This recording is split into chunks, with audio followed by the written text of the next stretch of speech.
Joining me on the sofa now is Mark and Rob. Thank you for joining me today. Now, like I say to you, I didn't want to get them wrong, so if you could please give me your titles, that'd be wonderful.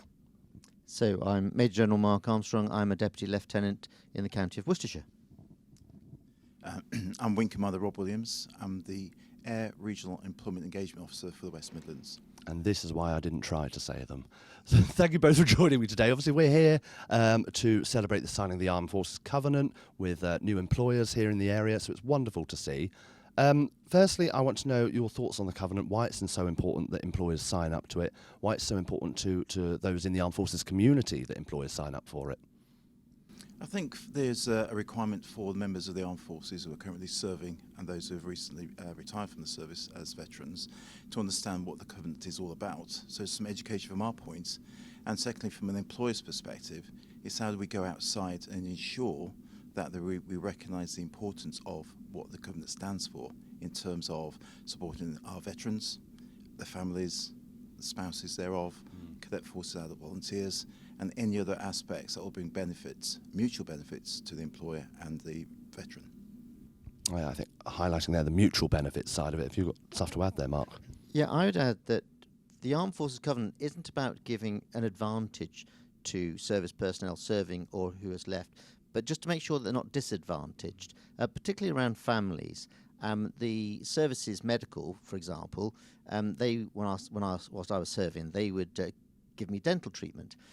But if you imagine how difficult it is sometimes to actually get an NHS dentist, if you and your family are moving around every 2 years, just as you get towards the list of getting onto an NHS dentist, you're moving again.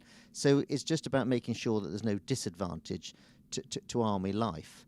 And we only need to look in recent times how much the military is being used, not just abroad, not just the Iraqs and the Afghanistans, and at the moment we've got troops in the Baltic region, but also how they're being used at home at the moment.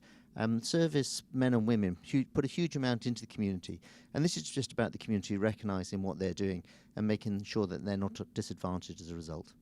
I think you've touched on that beautifully there, that it's not just benefits from the employer side, and of course there are, but it's also that support locally in that community, like things like dentists, like you say, schools, for example, all of these sorts of things that aren't thought about quite so often for anybody that's not been in the Armed Forces community and indeed come out of it.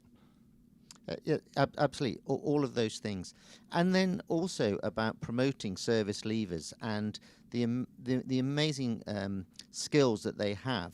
And you might look at somebody who's been in the infantry or in the Air Force, has been in the RAF regiment, and think, what are their skills? But actually their leadership skills, their ability to cope with difficult situations in really difficult and trying conditions, that's what makes them really special and makes them, my opinion, of course I would be biased, but the best armed forces in the world. And it's that training that we give to all our service men and women. And they can take that out. And as somebody now working in industry, I certainly look towards people leaving the military because I know I get people who are committed. If they say they'll do something, they will do it. So they're reliable, and they're actually very grateful for the chances that industry give them. I don't know, Rob, from your perspective. Thanks, sir. I think from my perspective, it's about having individuals who can assimilate information extremely quickly and give a solution to a problem or a range of problems. And from my perspective also, it's not about the rank or the label the individual has. It's the fact they've been developed from a very young age all the way through to leaving the service. And that's something you just don't throw away. I think you should invest in it and continue to build on it also. These are all positive attributes, as we've heard there, and I think what's very important is that they're all transferable. And this, what can sometimes be forgotten about, is that they are indeed transferable, both into workplace and into life skills as well. Very much so. If I use a Royal Air Force example, we've got men and women working on aircraft on different platforms, say the Voyager A330. The qualifications needed to operate on that is no different to the qualification needed in industry. So a service leaver could actually go and work with an airline without having to worry about the qualifications. Could we provide that anyway? So the assumption must not be made that because the service leaver is a service person, that they can't do the job out in industry. They can. They just need to be given the opportunity of an interview. And once that person is met, I'm sure most employers will employ them. And as we've seen today, obviously, we've had 7 new businesses and employers join for the Covenant. What do you say, why would you say it's so important that employers and businesses are signing up to the Armed Forces Covenant to hold themselves accountable, to provide this support, or indeed this to make sure they're not disadvantaged? I think for the employers of today are in a position where they can actually own and manage their HR policies and procedures. They recognise the contribution that's been provided by their workforce, and also when you blend that into the young kids of the future, the young next generation, the Cadet Force Adult Volunteer is really crucial to some of that.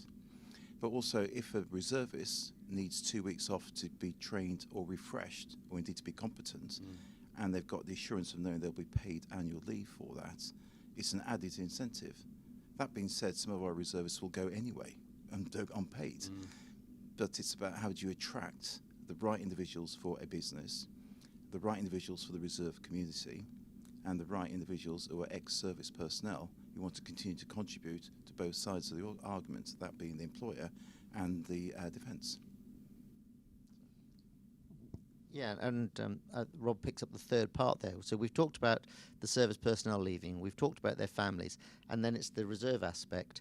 Whether you're a regular reservist, so somebody's come out of the regular forces and then you do your time as a reservist, or you're a voluntary reservist, or indeed a voluntary instructor. And this country runs on volunteers, and the volunteers who run the Army Cadets, the Air Cadets, the Sea Cadets, the Combined Cadet Force, they give up huge amounts of their own time to give kids the opportunity, and that's hugely welcome. It puts discipline into children. It's not about recruiting them into the armed forces. It's actually about just giving them life skills as youngsters. And those who are actually reservists, and as Rob has mentioned, needing time for their annual camp and to do their skills, these are people who also give up a lot of their own time. So it's not as if they're not prepared to make that commitment, because they absolutely are. And then the Army, the Navy, the Air Force invest in them with training, which again they bring back into the workplace. So hugely beneficial to any employer to have reservists. Mark, Rob, thank you both for joining me here today for a chat. It's been wonderful. It's been a great day, and like I say, it's great to see more employers signing up. I can only hope we're heading in that direction, and we continue that momentum. Thank you both for joining me. Thank you.